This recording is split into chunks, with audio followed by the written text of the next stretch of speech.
Hello बच्चों, welcome back. So last video के अंदर हम लोगों ने tangent and normal to the curve को एक्सप्लोर किया था, नेचर से कम्युनिकेट किया था, उसके इंपॉर्टेंस को समझा था। और अब हम लोग फर्दर उसको जानने के बाद आज हम लोग जानेंगे मैक्सिमम, मिनिमाइंड, इंक्रीजिंग, डिक्रीजिंग फंक्शन को। इसको भी हम लोग याद नहीं करने वाले हैं कि ये कर दो तो ये निकल जाएगा, वो कर दो तो वो निकल जाएगा, ऐसा नहीं होगा। बहुत ही ईजी सा टॉपिक है, हमें सिर्फ नेचर में ऑब्जर्व करना है, क्योंकि observation is the first step towards right education. सही ऑब्जर्व करेंगे, सही कम्युनिकेट करेंगे, रिजल्ट खुद ब खुद निकलकर हमारे सामने प्रकट हो जाएगा। तो यहां पर हम लोग, ठीक है, मैंने यहां पर 3 ग्राफ्स आपके सामने शो कर रखे हैं। अब इन ग्राफ्स की इंपॉर्टेंस को पहले मैं बताता हूं।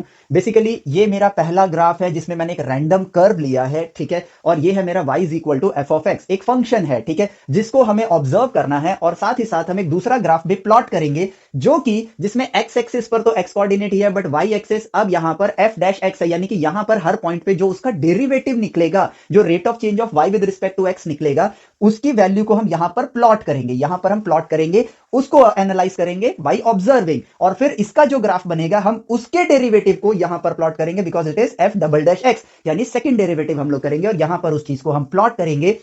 और फिर हमारी कम्युनिकेशन स्टार्ट होगी और हम देखेंगे कि हमें रिजल्ट क्या मिल रहा है, और उससे हम लोग maximum, minimum, increasing, decreasing function, इन चीजों को समझने की कोशिश करेंगे, ठीक है। सो देखो, लास्ट वीडियो, ये इस वीडियो को कंटिन्यू करने के लिए tangent and normal to the curve का देखना बहुत ज्यादा जरूरी है, वो प्री रिक्विसाइट है आपका। सो लास्ट वीडियो को जरूर चेकआउट करो, ठीक है, और फिर उसके बाद इसको कंटिन्यू करो। और अगर आप ऑलरेडी टेंजेंट एंड नॉर्मल के बारे में जानते हो तो डायरेक्टली यहां से कंटिन्यू कर सकते हो, ठीक है। सो चलो अब देखो, अब यहां पर इस पर हम बाद में आते हैं, पहले हम इसको देखते हैं। हम जानते हैं कि एक कर्व पे किसी भी पॉइंट पर आप एक टेंजेंट बना सकते हो, ठीक है, एक टेंजेंट बना सकते हो। कैसे? आप वहां पर एक टेंजेंट लाइन क्रिएट कर सकते हो। जैसे देखो, मैंने एक लाइन क्रिएट करी और इस टेंजेंट लाइन की अपनी एक डायरेक्शन होती है, ठीक है, और वो डायरेक्शन देखो, अगर मैं यहां से इसका स्लोप निकालूं तो अगर ये एंगल मेरा थीटा है, तो इस लाइन का जो स्लोप होगा, इस लाइन का जो स्लोप होगा, वो इस पॉइंट पर जो मैं डेरिवेटिव निकालता हूं, यानी कि dy by d x, rate of change of y with respect to x at this particular point, उसके इक्वल होता है। ये हमने कहां देखा था? Tangent and normal to the curve वाले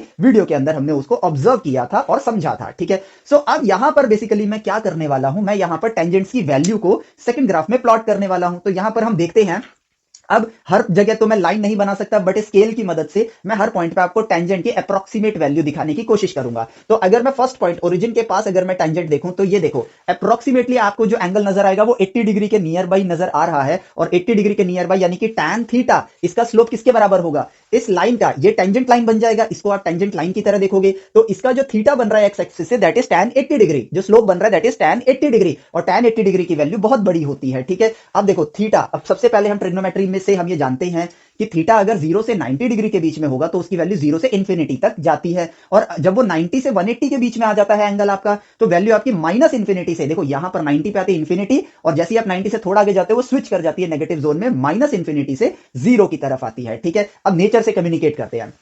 तो भाई यहां पर देखो 80 डिग्री का एंगल बन रहा है, तो मैं यहां पर एक पॉइंट लेता हूं जो कि काफी ऊपर है। लेट से मैंने यहां ले लिया, ठीक है, काफी बड़ी वैल्यू है, स्टार्टिंग ओरिजिन पे जो टेंजेंट बन रहा है उसकी वैल्यू काफी बड़ी है। और फिर उसके आगे बढ़ते हैं हम, ठीक है, अगले पॉइंट पे। तो देखो पहले यहां था, अब थोड़ा सा कम हो रहा है। अगर आप स्केल की मूवमेंट को देखोगे तो वो अगले पॉइंट पे, देखो मैं यहां पर पॉइंट बनाता हूं, मैंने ये डॉट बना दिया, देखो मिटा दिया वहां से, तो थोड़ा 80 से कम हो गया, यानी वैल्यू ओवरऑल जो होगी, ठीक उसके नीचे लूंगा तो थोड़ी छोटी हो जाएगी।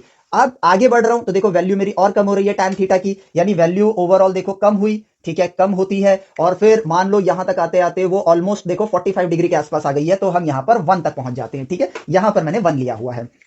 अब ऑब्जर्वेशन कंटिन्यू रहेगी और धीरे धीरे ये मेरा जो स्लोप है, देखो जैसे जैसे आगे के पॉइंट पे बढ़ रहा हूं, यहां पर आते ही देखो, ऑब्वियसली जब आपको टर्न लोगे तो आपका एंगल इस तरह मुड़ेगा, ठीक है। जब आपने टर्न लोगे तो एक पॉइंट तो आएगा ना जहां वो जीरो होगा, और वो जीरो वाला पॉइंट कौन सा है? जहां पर ये एग्जैक्टली टर्न ले रहा है, इस पॉइंट पर। तो इस पॉइंट तक आते आते मेरी वैल्यू क्या हो गई? 0 हो गई। तो मैं अप्रोक्सीमेट कर्व बनाता हूं यहां पर, जो कि कुछ इस तरीके से है, ठीक है। अब मैं इसको हाईलाइट कर देता हूं, ठीक है, थोड़ा सा आगे पीछे बन गया, रुको, ठीक है, मैं सही से हाईलाइट करता हूं ताकि आपको क्लियरली विजिबल हो, ठीक है। ये देखो, ये मेरा है tan थीटा का curve with respect to x axis. यहां पर क्या है? x है विद रिस्पेक्ट टू x, ठीक है, x के साथ में उसको प्लॉट कर रहा हूं। जब x की वैल्यू पुट करूंगा, जो स्लोप की वैल्यू आएगी उसको मैंने यहां प्लॉट किया, ये अप्रोक्सीमेट प्लॉट है, ठीक है। अब जब ये 0 के, देखो जीरो क्यों बोला? क्योंकि अब यहां पर इस मूवमेंट पर, इस पॉइंट पर, ये जो आपका टेंजेंट लाइन है वो एक्स एक्सिस के पैरेलल है, तो उसका एंगल एक्स एक्सिस के साथ क्या बनेगा? जीरो बनेगा। और ठीक उसके अगले पॉइंट के बाद, ठीक है, जैसे ही ये अगले पॉइंट पे जाएगा, अब जो एंगल बन रहा है, ठीक है, मैं यहां पर एक लाइन बना लेता हूं, ठीक है, इस लाइन का अगर मैं एंगल देखूंगा, ठीक है, एंगल देखूंगा, अगर मैं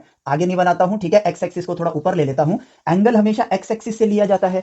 अब ये जहां जीरो पे पहुंचा था, अब ये ऐसा है कि ये 180 से वापस से एंगल मुड़ना स्टार्ट हो रहा है, तो 180 से 90 के अंदर अगर मैं देखूं तो आंसर्स मेरे जो रिजल्ट होंगे मेरे वो नेगेटिव होंगे, यानी tan थीटा की वैल्यू नेगेटिव आएगी। और यहां पर 180 के पास वैल्यू जीरो होती है, यानी कि इसके करीब रहेगी वैल्यू और फिर बढ़नी स्टार्ट हो जाएगी। जैसे आप 180 से 90 की तरफ बढ़ोगे, देखो मैं क्यों बोल रहा हूं ऐसा, अभी एंगल जीरो है, आप इसको 180 भी मान लो, ठीक है, जीरो हो गया। अब ये देखो एंगल जो है, क्योंकि आप हमेशा एक्स एक्सिस से लेते हो, मैं अगले अगले पॉइंट पे लगाता जाता हूं ऐसे, तो इस पॉइंट पे देखो जीरो है, इस पॉइंट पे देखो ऐसे है, इस पॉइंट पे ऐसे है, तो ये जो मेरा स्केल है ये 180 से 90 की तरफ रोटेट होना स्टार्ट कर रहा है, यानी कि ऊपर जा रहा है, तो वैल्यू जीरो से माइनस इंफिनिटी की तरफ बढ़ रही है। अभी इंफिनिटी पे नहीं गई है, वो इंफिनिटी पे तब जाएगी जब ये 90 डिग्री हो जाएगा, बट वहां हम डिफरेंशिएशन कर ही नहीं सकते हैं, ठीक है। तो वैल्यू जो है उसने घटना स्टार्ट कर दिया, ठीक है, उसने डिक्रीज होना स्टार्ट कर दिया। और देखो यहां पर जहां पर फंक्शन की वैल्यू, जब आप एक्स का इनपुट दे रहे हो तो वाई की वैल्यू जीरो आ रही है, वहां पर भी वैल्यू कुछ इस प्रकार ही है, यानी कि नेगेटिव जोन में ही है। एंगल जो है आपका ऑब्ट्यूज एंगल है, जीरो से 90 से 180 के बीच में लाई करता है। आप देखो यहां पर एक लाइन बना लो, एंगल देखो आपका 90 प्लस का एंगल है वो, और 180 और 90 के बीच में लाई करता है। फिर धीरे धीरे ये जो एंगल है इस पॉइंट पर आते आते वापस से एक्स एक्सिस के पैरेलल हो गया, यानी कि इस पॉइंट पे आते आते मेरी वैल्यू जो है, इस पॉइंट पर आते आते मेरी वैल्यू जो होगी वो जीरो हो जाएगी। सो सी, वैल्यू घट रही है और वापस से जीरो हो जाती है। इसका मतलब क्या है? वैल्यू नेगेटिव जोन में बढ़नी स्टार्ट हुई, लेकिन यू टर्न लेकर वापस रिटर्न आकर वापस आई है, मुड़ी है। देखो ऑब्वियसली आप नेगेटिव जोन में हो, जीरो नहीं हो, यानी कि आपकी वैल्यू देखो घटी होगी, लेकिन अब उसने टर्न लेकर इसको वापस जीरो तक पहुंचना है। अगर आप -1 से -3 -4 -5 तक गए और उसके बाद वापस आपको जीरो पर ही पहुंचना है, तो -5 से -5.5 5.8 माइनस में गए, फिर रिटर्न आना स्टार्ट कर दिया। तो देखो ये क्लियर ऑब्जर्वेशन है कि मेरा टेंजेंट जो है यहां पर आते आते, क्योंकि यहां पर मेरा टेंजेंट जो है वापस से एक्स एक्सिस के पैरेलल हो जाता है, और मेरा जो ग्राफ है यहाँ पे अप्रोक्सीमेट ग्राफ है ये, ठीक है, वैल्यू सटीक नहीं है, लेकिन जो ये मैंने डॉटेड लाइंस बनाई हैं, ठीक है, उन जगह पर मैं करेक्ट वैल्यू ले रहा हूं, ठीक है, क्योंकि यहां पर मेरा जीरो पहुंच जाता है, इसलिए tan थीटा की वैल्यू, एक्स का इनपुट दूंगा तो tan थीटा क्या आएगा मेरे पास? जीरो आएगा, ठीक है, स्लोप जीरो आएगा। अब अगेन यहां से आप जाते हैं, अब देखो एंगल वापस से आपका, ठीक है, किसी भी पॉइंट पे एक लाइन बनाओ, ठीक है, मान लो इस पॉइंट पे मैंने लाइन बनाया, एक्स एक्सिस एंगल आपका 0 से 90 के बीच में हो गया, यानी अब वैल्यू बढ़नी स्टार्ट हो जाएगी, और इस पॉइंट तक आते आते, ठीक है, वो वापस से पैरेलल हो जाएगा, यानी यहां पर वैल्यू जीरो होगी, तो ग्राफ आपका कुछ ऑन एंड रैंडम कुछ ऐसे आ जाएगा, ठीक है, ऑन एंड रैंडम, ये अप्रोक्सीमेट ग्राफ है, लेकिन इस पॉइंट पे जीरो है, इस पॉइंट पर जीरो है, और इस पॉइंट पर जीरो है। तो ध्यान से देखना कहां कहां आपके tan थीटा जीरो हो रहे हैं। इस ऑब्जर्वेशन को हम लोग अगर देखें तो जहां पर भी आपका कर्व यू टर्न ले रहा है, मतलब अगर ऊपर जा रहा था, ठीक है, और उसने यू टर्न लेके नीचे आना स्टार्ट किया, ध्यान से सुनना, जब वो, अभी देखो अगर मैं इस तरह से कहूं तो इस पॉइंट से इस पॉइंट तक, इस पॉइंट को मैं एक नाम देता हूं जहां पर स्लोप जीरो था, लेट्स से ये ए है, और ये पॉइंट मेरा बी है, और ये पॉइंट मेरा सी है। ए पॉइंट तक तो मेरा फंक्शन इंक्रीज कर रहा था, ऑब्जर्व करो, ए पॉइंट तक तो मेरा फंक्शन इंक्रीज कर रहा था, और जब इंक्रीजिंग से ए पॉइंट से बी पॉइंट तक फंक्शन ने डिक्रीज किया है, यानी उसने घटना स्टार्ट किया है, तो जब वो इंक्रीजिंग से डिक्रीजिंग हो रहा है, तो जब वो इंक्रीजिंग से डिक्रीजिंग होगा, तो जो पॉइंट आएगा वो क्या होगा? जहां वो यू टर्न लेगा, और उसी पॉइंट पर मेरा स्लोप क्या आ रहा है? हमेशा जीरो आ रहा है। देखो ये पॉइंट और ये पॉइंट, ये ए पॉइंट है, ये आपका बी पॉइंट है, और ये आपका सी पॉइंट है, और इन्हीं तीनों पॉइंट पर मेरा स्लोप क्या दिखाई दे रहा है मुझे? जीरो, यानी कि ए के इस साइड फंक्शन इंक्रीजिंग है और ए और बी के बीच में फंक्शन डिक्रीजिंग है। ध्यान से देखो, अभी हम इसको नोट डाउन भी करेंगे इन अ प्रॉपर फॉर्मेट, बट अभी ऑब्जर्व करना है सिर्फ, ठीक है। ए के पहले अगर फंक्शन इंक्रीजिंग है और ए के बाद फंक्शन डिक्रीजिंग है, और बी के पहले अगर डिक्रीजिंग है तो बी के बाद फंक्शन इंक्रीजिंग है, ठीक है। ये देखो कितनी क्लियर ऑब्जर्वेशन आ रही है, और अपने आप ये वाला पार्ट तो हमारा हो ही गया है ऑलमोस्ट, ठीक है। अब मैक्सिमम मिनिमम को भी हम जानेंगे। अब यहां पर जैसा काम मैंने इसके साथ किया था वैसा ही काम अब मैं यहां करूंगा, क्योंकि अब ये खुद में एक फंक्शन बन गया है। इस फंक्शन का भी अगर मैं स्लोप निकालता हूं, ठीक है, तो देखो यहां पर जो मेरा स्लोप है, ऑब्वियसली आपका एक्स एक्सिस से जो एंगल बनेगा दैट इज ऑब्ट्यूज एंगल, ठीक है, 90 और 180 के बीच में होगा, तो आंसर मेरा क्या होगा? नेगेटिव होगा। तो मैं यहां कुछ एक नेगेटिव वैल्यू ले लेता हूं, ठीक है, और देखो ये घटेगा घटेगा घटेगा, और फिर स्केल को देखना, मैं पॉइंट को आगे बढ़ा रहा हूं, अगले पॉइंट, अगला पॉइंट, ठीक है, ये पॉइंट, ये पॉइंट, ये पॉइंट, अगला पॉइंट, मैं इस पॉइंट पे मैं स्केल पे मार्क कर देता हूं, इस पॉइंट से आपको देखना है। इस पॉइंट पे देखो मेरा स्लोप ऐसे है, ऐसे है, ऐसे है, आगे बढ़े, आगे बढ़े, और आगे बढ़े, और आगे बढ़े, और आगे बढ़े, और इस पॉइंट पे आते ही मेरा स्लोप क्या हो गया? पैरेलल हो गया एक्स एक्सिस के, यानी कि इस पॉइंट पर मेरी वैल्यू क्या होगी? जीरो होगी। इस पॉइंट पर मेरी वैल्यू क्या होगी? जीरो होगी। तो एक रैंडम सा कर्व यहां पर बना लेता हूं जो कि यहां पहुंच रहा है जीरो पर। सिंपल। अब उसके बाद यहां पर आ गए, अब देखो मैं यहां पर पॉजिटिव जोन में आ गया। अब मैं किसी भी पॉइंट को लेता हूं और अगर एक लाइन बना लूं मैं यहां पर, ठीक है, टेंजेंट लाइन, तो थीटा देखो आपका क्या हो गया, पॉजिटिव हो गया, ठीक है, यानी कि 0 से 90 के बीच में आ गया। बढ़ रहे हैं, इस पॉइंट को आपको ध्यान रखना है, ठीक है, बढ़े बढ़े, ठीक है, फिर से बढ़े बढ़े, और अब देखो ये टर्न लेना स्टार्ट करेगा और यहां आते आते, ठीक है, वो देखो क्या बन गया आपका, 0 की तरफ आ गया, ठीक है। किस पे आ गया, यहां आते आते वो मान लो इस पॉइंट पे वो पैरेलल हो गया, ठीक है। तो इस पॉइंट से लेंगे हम यहां पर, ये वापस से क्या हो गया आपका, 0 हो गया, ठीक है। सो यहां पे 0 है, यहां पे 0 है, तो इट मींस वो ऊपर बढ़ेगा और यू टर्न लेके यहां पर पहुंचेगा। सिंपल ग्राफ आपका कुछ रैंडम ग्राफ बना रहा हूं, ठीक है। उसके बाद ये वापस से आपका नेगेटिव जोन में आ गया है, यानी कि ग्राफ आपका कुछ इस तरीके से मूव करेगा। काम खत्म। तो देखो तीनों ग्राफ यहां पर रेडी हैं। Now it's time to observe. अब हमारा काम सिर्फ और सिर्फ ऑब्जर्व करने का है, ठीक है। इस डेटा की मदद से हमने ग्राफ को ऑब्जर्व किया, टेंजेंट्स बनाए हर जगह, और देखो अब हमें क्या मिल रहा है, ठीक है। अगर मैं किसी फंक्शन की बात करूं, अगर मैं किसी फंक्शन की बात करूं तो उसमें मैं क्या देख पा रहा हूं, जो मैं ऑब्जर्व कर रहा हूं, चीजें हम ऑब्जर्व करके सीखते हैं। तो भाई मैक्सिमा ये है, ठीक है, मिनिमा ये है। यहां तो मुझे क्लियरली नजर आ रहा है मैक्सिमा ये है, मिनिमा ये है, ठीक है। मैक्सिमम मिनिमम ढूंढ रहे हैं, लेकिन यहां पर प्रॉपर्टी क्या दिखाई दे रही है कि मैक्सिमा हो या मिनिमा हो, ठीक है, वहां पर आपका जो स्लोप है उसकी वैल्यू हमेशा क्या आ रही है, 0। तो ऑब्जर्व किया at maxima and minima, at maxima and minima, ठीक है, slope is always equal to 0, यानी कि जहां पर dy बाई डी एक्स आपका 0 के इक्वल होगा उस पॉइंट पर मैक्सिमा मिनिमा होगा। लेकिन 0 तो यहां पर भी आ रहा है और ये मैक्सिमा नहीं है ना ही मिनिमा है, ठीक है। तो यहां पर 0 आने के लिए जब मैं इसको dy बाई डी एक्स को 0 पुट करूंगा तो मुझे रिजल्ट में ए का जो कोऑर्डिनेट है वो भी मिलेगा, बी का कोऑर्डिनेट भी मिलेगा और सी का कोऑर्डिनेट भी मिलेगा। बट अब यहां पे ये बात आई ना, अभी तो मैंने सिर्फ इतना ही ग्राफ बनाया, मान लो ये ऐसे ऐसे उबड़ खाबड़ इसी तरह जा रहा है, तो बहुत सारे पॉइंट्स आ जाएंगे। बट उसमें से मैक्सिमम मिनिमा क्या होगा, उसमें से मैक्सिमम मिनिमा क्या होगा, हमें इस चीज को डिस्कवर करना है अब, ठीक है। तो वो क्या कर सकते हैं हम कि भाई हमने यहां पर सोचा कि यार मैक्सिमम मिनिमा डिस्कवर करना है, ठीक है। तो मैक्सिमम मिनिमा पे रेट ऑफ चेंज तो 0 है, लेकिन उसके अलावा भी बहुत से पॉइंट्स है जहां पर वो 0 है। तो हमने कहा कि यार एक काम करो, dy by d x, human intelligence, dy by d x आपका 0 है, तो इससे आपको, अब देखो a यहां से लेकर यहां तक तो इनफाइनाइट पॉइंट्स हैं। अब उन इनफाइनाइट पॉइंट्स में से हमारे पास कुछ फाइनाइट पॉइंट्स आ जाएंगे, जिसको हम बोलेंगे कि इससे जो हमें रिजल्ट मिलेगा उसको हम बोलेंगे कि they are possible maxima minima, possible maxima minima. क्योंकि देखो मैक्सिमा मिनिमा पे तो है ही है, लेकिन जो नहीं है वहां पर भी है। तो इससे हमें जो रिजल्ट मिलेगा वो सिर्फ ए और बी थोड़ी मिलेगा, सी भी मिलेगा, और आगे कोई होगा तो D e F G H भी मिलेगा। तो इससे हम लोग अब क्या निकाल सकते हैं, पॉसिबल मैक्सिमा मिनिमा निकाल सकते हैं। और मान लो मेरे को यहां पर एक्स का कोऑर्डिनेट मिला स्मॉल ए, यहां पर एक्स का कोऑर्डिनेट मिला स्मॉल बी, यहां पर एक्स का कोऑर्डिनेट मिला स्मॉल सी। तो एफ डैश एक्स में एफ डैश एक्स को जब हमने 0 पुट किया तो हमारे पास आया x is equal to a, x is equal to b, x is equal to c. इन वैल्यूज को सीधा सीधा मेन फंक्शन में पुट कर दो, ठीक है। तो एफ ऑफ ए हमने पुट किया, हमारे पास एक रिजल्ट आएगा। एफ ऑफ बी हमने पुट किया, हमारे पास एक रिजल्ट आएगा। एफ ऑफ सी हमने पुट किया, हमारे पास एक रिजल्ट आएगा। और इन तीनों रिजल्ट में जिसकी वैल्यू सबसे बड़ी होगी, जो कि यहां पर ए में होगी, तो ये बन जाएगा आपका मैक्सिमा, और जिसकी वैल्यू सबसे छोटी होगी वो बन जाएगा आपका मिनिमा। बाकी पॉइंट्स को छोड़ दो, क्या करना है हमें इससे, क्योंकि मैक्सिमा मिनिमा ढूंढना था, वो हमें यहां पर मिल गया, तो हमारा काम हो गया। तो ये देखो फर्स्ट डेरिवेटिव मेथड, जिसको हम एज ए याद करते हैं। देखो प्रोसेस से आंसर तो आ ही जाता है, बात एक सच्चाई बताता हूं आपको।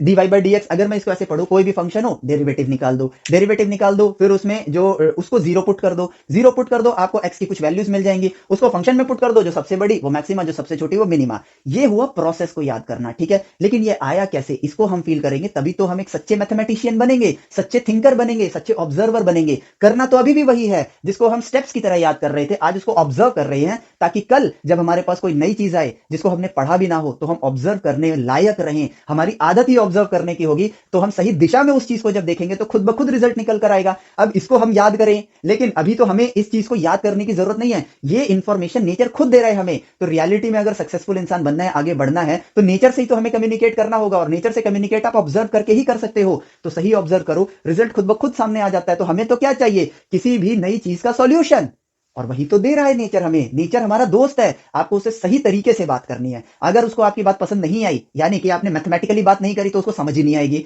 और करी लेकिन आलस किया, या उसके बारे में ऑब्जर्वेशन किए बिना आप उससे बात करने लगे हो, तो वो आपको रिजल्ट नहीं देता है। सही तरीका है ऑब्जर्व करो, रिजल्ट खुद ब खुद आता है। सही तरीके से कम्युनिकेट करो, सही तरीका है मैथ्स के जरिए कम्युनिकेट करना, आंसर खुद ब खुद आ जाता है। ठीक है, अब इसी में एक सेकंड डेरिवेटिव टेस्ट भी हम लोग पढ़ते हैं। ठीक है, जिसकी जानकारी हमें चाहिए, और वो क्या है कि देखो अब हम उसको पढ़ते कैसे हैं, हम उसको पढ़ते कैसे हैं। अब चलो मैक्सिमा मिनिमा निकालना हमें आ गया। ठीक है, अब maxima minima second derivative test पे आने से पहले मैक्सिमा मिनिमा का एक और कैच, ठीक है, जिसको हम लोगों ने ढूंढा किससे, ह्यूमन इंटेलिजेंस से। ठीक है, ह्यूमन इंटेलिजेंस से। और वो क्या है कि अगर मान लो मैं एक ग्राफ बनाता हूं, ठीक है, वो ग्राफ आपका कुछ इस तरीके से है। ठीक है, इस तरीके से है वो ग्राफ, मैंने यहां पे फंक्शन प्लॉट कर दिया। ठीक है, अब अगर मैं यहां पर, ठीक है, बोलता हूं कि x की ये वाली जो वैल्यू है, लेट से ये वैल्यू है a, और ये वाली जो लास्ट पॉइंट है, लेट से ये है आपका, ये कोऑर्डिनेट है आपके पास b। ठीक है, आपको मैक्सिमम मिनिमम बताना है from x less than equal to b greater than equal to a। ठीक है, अब यहां पर हमारी बुक्स में लिखा कैसे आता है, जिसको देख के हमें लगता है यार क्या ही मैथमेटिक्स लिख दिया है। ठीक है, if f f x is continuous, if is continuous, ठीक है, in x belongs to a to b। अब इसको मैथमेटिकली ऐसे लिख दिया, हमें लगता है यार बहुत तगड़ी बात बोल रहा है, हमें याद करना पड़ेगा, रटना पड़ेगा। आसान भाषा में समझो भाई, a से लेकर b तक फंक्शन आपका कंटिन्यूअस है, बस यही तो बोल रहा है। ठीक है, find maxima and minima, find maxima and minima. ठीक है, आपको इस तरीके से आ जाता है सवाल। ठीक है, तो ये कोई बड़ी चीज थोड़ी है जिसको बस हम इसको मैथमेटिकली लिखते हैं और कुछ नहीं। अब यहां पर अगर मैं देखूं तो मुझे क्लियरली ऑब्जर्व करो बस इसको, तो आपको दिख रहा है कि मैक्सिमा कहां है, यहां पर है, और मिनिमा कहां है, यहां पर है। लेकिन जब मैं डेरिवेटिव टेस्ट करूंगा तो वो मुझे सिर्फ ये वाला पॉइंट देगा, और x का ये वाला कोऑर्डिनेट देगा, ये वाला कोऑर्डिनेट देगा, ये वाला कोऑर्डिनेट देगा। ठीक है, यानी कि मुझे यहां पर c d e f, तो मुझे डेरिवेटिव जब मैं dy बाई डी एक्स को 0 पुट करूंगा तो मुझे x इक्वल टू c मिलेगा, d मिलेगा, e मिलेगा, f मिलेगा, बट a एंड b नहीं मिलेगा। क्यों? क्योंकि जहां पर फंक्शन डिसकंटिन्यूअस होता है उस पॉइंट पर आप डेरिवेटिव कर ही नहीं सकते हो। क्यों? क्योंकि डेरिवेटिव जो है वो लिमिट का एक प्रोसेस है, और लिमिट में आपके पास लेफ्ट हैंड लिमिट और राइट हैंड लिमिट दोनों होनी चाहिए। यहां सिर्फ आपके पास लेफ्ट हैंड डेरिवेटिव आप निकाल सकते हो, राइट हैंड डेरिवेटिव नहीं निकाल सकते, तो डिफरेंशिएशन एग्जिस्ट नहीं करता है। सिमिलरली यहां पर आप राइट हैंड डेरिवेटिव निकाल सकते हो, लेफ्ट हैंड नहीं निकाल सकते, क्योंकि फंक्शन दिया ही नहीं है। ठीक है, तो यहां पर भी डिफरेंशिएशन नहीं हो सकता है। इट मींस डिफरेंशिएशन आपको सिर्फ वो पॉइंट देता है जहां आप यू टर्न लेकर आए हो, लेकिन उन पॉइंट्स को नहीं बताता है जो कि कर्व के एंड पर हैं। तो आपने क्या सोचा, ह्यूमन इंटेलिजेंस का यूज किया और कहा कि भाई अगर मैं इस पॉसिबिलिटी को देखूं तो एंड पॉइंट्स भी मेरे पॉसिबल मैक्सिमा मिनिमा हो सकते हैं। पॉसिबल मैक्सिमा मिनिमा बोला मैंने, तो x equal to c d e f derivative test से निकाल लिया, और उसमें a और b भी इंक्लूड कर लिया। अब फंक्शन में a कभी a पुट करो, b पुट करो, c पुट करो, d पुट करो, e पुट करो, f पुट करो, जिसकी वैल्यू सबसे बड़ी वो मैक्सिमा, जिसकी वैल्यू सबसे छोटी वो मिनिमा। तो पॉसिबल मैक्सिमा मिनिमा को हमने अपग्रेड किया। ठीक है, और वो क्या है कि जो रिजल्ट डेरिवेटिव टेस्ट से आ रहा है वो, प्लस आप उसमें एंड पॉइंट्स को भी जोड़ दो, काम खत्म। आप अपना मैक्सिमा मिनिमा यहां पर अब निकाल सकते हो इजीली। ठीक है, अब चलते हैं हम लोग सेकंड डेरिवेटिव टेस्ट की तरफ, और सेकंड डेरिवेटिव टेस्ट को, ठीक है, जिसको हम पता नहीं क्यों, वैसे एक हमारी भी गंदी आदत है, हम चीजों को बड़ा बढ़ा चढ़ा के बोलते हैं। ठीक है, बढ़ा चढ़ा के बोलना नहीं चाहिए, इसी से बच्चे कंफ्यूज होते हैं और कुछ नहीं है। ठीक है, चलो सेकंड डेरिवेटिव टेस्ट की तरफ बढ़ते हैं, और हम बढ़ा चढ़ा के नहीं बोलेंगे, हम साधारण भाषा में बात करेंगे। मैक्सिमा कहां है, ए पर dot dot dot dot line बनी हुई है, नीचे आओ, सेकंड डेरिवेटिव। ठीक है, यहां पर आपने क्या देखा, सेकंड डेरिवेटिव जो है, ठीक है, observation at maxima second derivative d square y upon में d x square is less than 0। तो नेगेटिव है ना, देखो एक्स एक्सिस के नीचे नेगेटिव है। ठीक है, एट मिनिमा हमें क्या मिल रहा है, डी स्क्वायर वाई अपॉन में डी एक्स स्क्वायर। मिनिमा कहां है भैया, बी पर है, बी पर जाते हैं, बी पर, ओहो ये तो पॉजिटिव है, देखो ये तो पॉजिटिव आया, ग्रेटर देन 0, काम खत्म।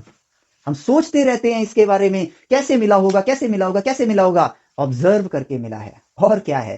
ठीक है, हम हमारी बुक्स में डायरेक्टली ये लिखा हुआ है, और हम सोचते रहते हैं कैसे आएगा, कैसे आएगा। और मुझे पता है ये जान के खुशी होती है कि बच्चे जानना चाहते हैं, लेकिन हमें वो प्रोवाइड ही नहीं किया जा रहा है। तो मैं सिखाना चाहता हूं कि आप सोचना स्टार्ट करो, खुद ब खुद रिजल्ट आएगा आपके पास, खुद ब खुद रिजल्ट आएगा। इतनी आसान है मैथमेटिक्स, इतनी आसान है साइंस, हमें सिर्फ सही से सोचना सीखना है और कुछ नहीं। आइंस्टाइन की कोट्स हैं, मैंने पढ़े हैं कई जगह, education is not learning of facts, it is the training of mind to think. चीजों को याद करना शिक्षा ग्रहण करना नहीं है, सोचना सीखना शिक्षा होती है। ठीक है, और इस बात को मैं भली भांति फील भी करता हूं, और ये बात मैं हमेशा हर अपने स्टूडेंट को यही बात समझाने की कोशिश करता हूं। ठीक है, तो सेकंड डेरिवेटिव टेस्ट मिल गया। अब भाई आपने क्या किया, फर्स्ट डेरिवेटिव टेस्ट से एबीसीडी जो कोऑर्डिनेट्स हैं वो निकाल लिए। ठीक है, कोऑर्डिनेट्स निकाल लिए। अब उसमें से आपको अगर सवाल आ जाए कि इसमें से आपको कैटेगराइज करना है, मान लो मेरे पास रिजल्ट आया फर्स्ट डेरिवेटिव टेस्ट से, dy बाई डी एक्स को जब मैंने 0 रखा तो मेरे पास वैल्यूज आई x equal to a b c d e f. अब आपको यहां सेट बनाना है, सेट बनाने के लिए पूछा गया आपसे कि भाई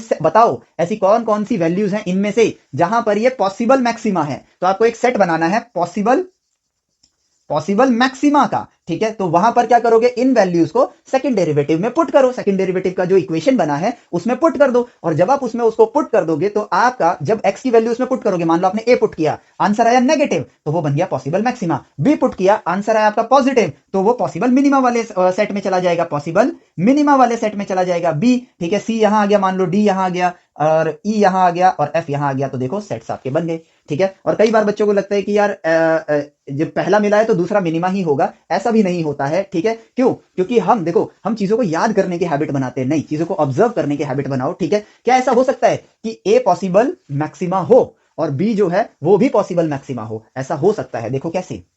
हालांकि आपके सिलेबस में, ठीक है, ऐसे प्रश्न नहीं आते हैं, बट इंजीनियर ही बनने जा रहे हो ना आगे चल के, बीएससी ही करोगे ना, बीएससी करोगे या इंजीनियरिंग करोगे, चाहे कुछ भी करोगे, जब आगे पढ़ोगे तो आपके पास देखो, सोचो अगर कोई कर्व बढ़ रहा है और वो पैरेलल टू एक्स एक्सिस हो जाए और फिर बढ़ना स्टार्ट कर दे, तो भाई ऐसे केस में आप कैसे ढूंढोगे? जब कोई line parallel to x axis जाती है तो वहां पे एक पॉइंट नहीं आता है, पूरा रीजन आता है, from a to b all points are possible maxima, possible maxima. तो यहां पर देखो आपका स्लोप पैरेलल हो जाएगा ना, टेंजेंट लाइन पैरेलल हो जाएगी, और फिर ये टर्न लेकर आए तो यहां पर हो जाएगा। तो भाई इन चीजों में हम इंजीनियरिंग में भी परेशान होंगे। ठीक है, इंजीनियरिंग में भी परेशान होंगे, ओहो ये तो बहुत तगड़ी चीज आ गई है।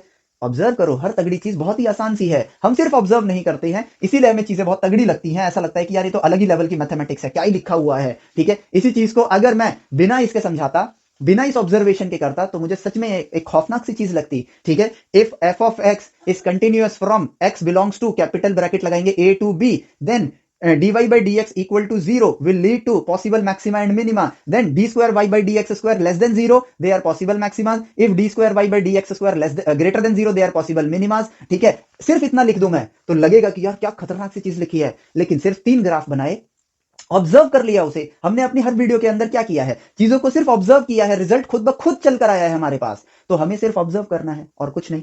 मैक्सिमा मिनिमा आपका खत्म, कैसे निकालना है वो भी आप समझ गए, ह्यूमन इंटेलिजेंस की मदद से हम समझ ही गए हैं। ए बी सी पॉइंट्स तो लेंगे ही लेंगे, साथ ही साथ एंड पॉइंट्स भी लेंगे, क्योंकि वो भी पॉसिबल मैक्सिमा मिनिमा हो सकते हैं। ठीक है, और अब आते हैं हम लोग अपने अगले पड़ाव पर, और वो क्या है, मैक्स इंक्रीजिंग डिक्रीजिंग फंक्शन। अब देखो वो तो हमारा ऑलरेडी पहले हो चुका था। ठीक है, जहां पर स्लोप 0 हुआ, अगर आपका स्लोप 0 हुआ है इट मींस आपने यू टर्न लिया है, अगर आपका स्लोप 0 हुआ है इट मींस आपने यू टर्न लिया है। तो यू टर्न, मान लो जहां पे स्लोप 0 होगा वहां यू टर्न होंगे, तो उसका एक तरफ साइड जो है और दूसरा साइड जो है, ठीक है, दोनों तरफ देखना, एक इस तरफ जो फंक्शन है, यहां पर ये जो रीजन है, ठीक है, ये वाला जो रीजन है, ये कौन सा रीजन है, ये यहां पर आपको दिख रहा है इंक्रीजिंग रीजन है, इंक्रीजिंग रीजन है, और एक उस साइड जो रीजन है ये वाला, ठीक है, इस रीजन को देखें, कब तक, जब तक आप यहां नहीं पहुंच जाते। ये रीजन कौन सा है आपका, डिक्रीजिंग रीजन है। ठीक है, क्योंकि जब आप इंक्रीजिंग से डिक्रीजिंग की तरफ बढ़ोगे तो आपका स्लोप 0 होगा, क्योंकि आपको टर्न लेना है, और टर्न लेने के लिए अब भाई मैं आगे जा रहा हूं, ठीक है, और मैं मुड़ना स्टार्ट करूंगा, तो एक पॉइंट तो आएगा ही ना जहां पे मेरा स्लोप क्या होगा, 0 होगा, अगर मैं टर्न लूंगा तो।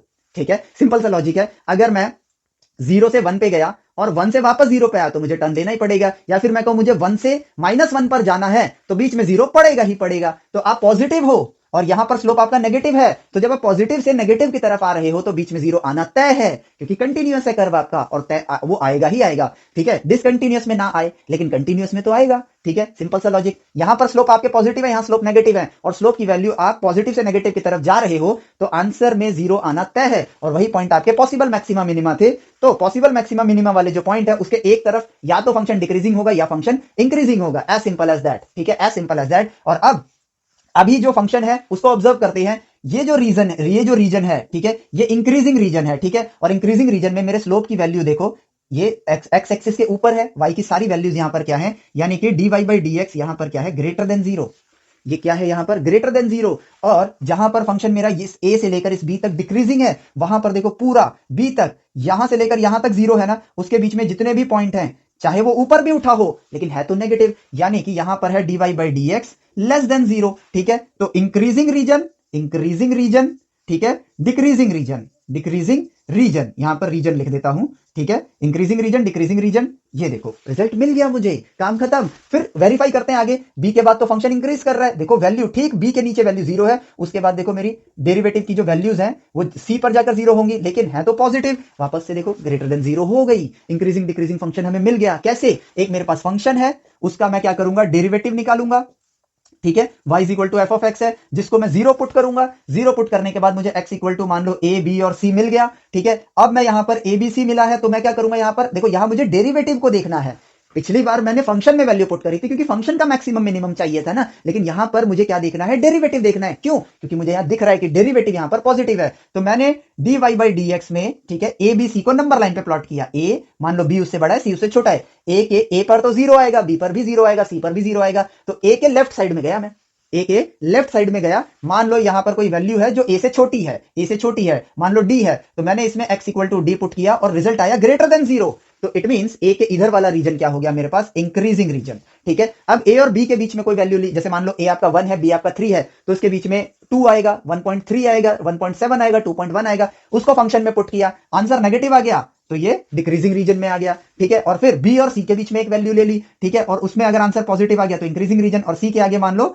वैल्यू ली और वो नेगेटिव आ गया, it is decreasing region. Increasing decreasing हमें मिल गया। और जब कर्व, ठीक है, उस तरह का कर्व ना हो, ठीक है, सिर्फ इस तरह का कर्व ना हो जो पैरेलल होके फिर उठ जाता है, ठीक है, इस तरह के कर्व हो जो बार बार बस ऊपर नीचे जा रहे हैं, ठीक है, तो इस केस में अगर एक तरफ आपको इंक्रीजिंग मिल गया तो अगले रीजन में डिक्रीजिंग ही होगा, उसके अगले रीजन में इंक्रीजिंग होगा, उसके अगले रीजन में डिक्रीजिंग ही होगा, बट सब में नहीं होता है, तो इसको रूल मत बना लेना। अगर फंक्शन को आप ऑलरेडी जानते हो, जैसे मान लो sin x का फंक्शन है जो ऊपर नीचे करता रहता है, cos x का जो ऊपर नीचे करता रहता है, उस केस में एक तरफ इंक्रीजिंग है तो दूसरा डिक्रीजिंग है, फिर इंक्रीजिंग डिक्रीजिंग इंक्रीजिंग डिक्रीजिंग, इसी तरीके से आगे बढ़ना है। ऑब्जर्व करो, आंसर अपने पास है। और ये वीडियो देखने के बाद ऐसा मत समझना कि आपने समझ लिया है, आपने अभी सुना है, अब आपकी बारी है इन चीजों को खुद से करने का। ठीक है, इनको बनाओ, ठीक है, अप्रोक्सीमेटली वैल्यू लो, ठीक है, जहां पे मैक्सिमम बस वहां, जहां जीरो है जीरो तो आप करेक्ट ले सकते हो, उसके अलावा एक अप्रोक्सीमेट वैल्यू लो, आपका काम हो गया, यू आर डन। ठीक है, maxima minima increasing decreasing function, ये एप्लीकेशन और डिफरेंशिएशन में आते हैं, और इसकी एप्लीकेशन बहुत सी है। लास्ट वीडियो जो हमारी normal and tangent to the curve, जो कि एप्लीकेशन और डेरिवेटिव ही है, उसमें हमने देखा था, समझा था। ठीक है, तो यहां पर भी ये उसी में काम आने वाला है। फंक्शन कब बढ़ रहा है, कब घट रहा है, स्टॉक मार्केट में ही देख लो आप, ग्राफ बढ़ रहा है, अब उसके डेरिवेटिव, जो प्राइस का चार्ट बन रहा है, उसका डेरिवेटिव जीरो हो रहा है, मतलब अब या तो घटेगा या पैरेलल होगा, पॉसिबिलिटीज निकल कर आनी स्टार्ट हो जाती हैं। कंपनी की ग्रोथ को आप मेजर कर सकते हो, कंपनी की ग्रोथ की, भाई 2020 में कंपनी ऐसी थी, 2025 में कंपनी ऐसी है, क्या ये अगर इसका डेरिवेटिव, उसकी जो प्लॉट कर रहे हो आप डेटा, उसका dy बाई dx अगर आपका वो आ रहा है ग्रेटर देन जीरो आ रहा है, मतलब कंपनी ग्रो कर रही है, और डेरिवेटिव अगर लेस देन जीरो आ रहा है, मतलब कंपनी आपकी ग्रोथ नहीं कर रही है, वो प्रॉब्लम में जा रही है। इस तरीके से आप चीजों को एनालाइज कर सकते हो। रियल लाइफ में बहुत एप्लीकेशन है इनकी। ठीक है, सो उम्मीद करता हूं आपको मजा आया होगा। ठीक है, इंक्रीजिंग डिक्रीजिंग आपको समझ आया होगा, मैक्सिमा मिनिमा आपको समझ आया होगा। ये कोई स्टेप्स नहीं है, ये चीज है ऑब्जर्व करने वाली। ऑब्जर्व करना ही सही एजुकेशन लेने का एक प्रथम तरीका है, और सोचना सबसे इंपॉर्टेंट मकसद है पढ़ाई का। सोचना सीखना ही असली पढ़ाई है। ठीक है, सो इस वीडियो के लिए इतना ही, मिलते हैं आपसे नेक्स्ट वीडियो में। Till then take care, bye bye, जय हिंद।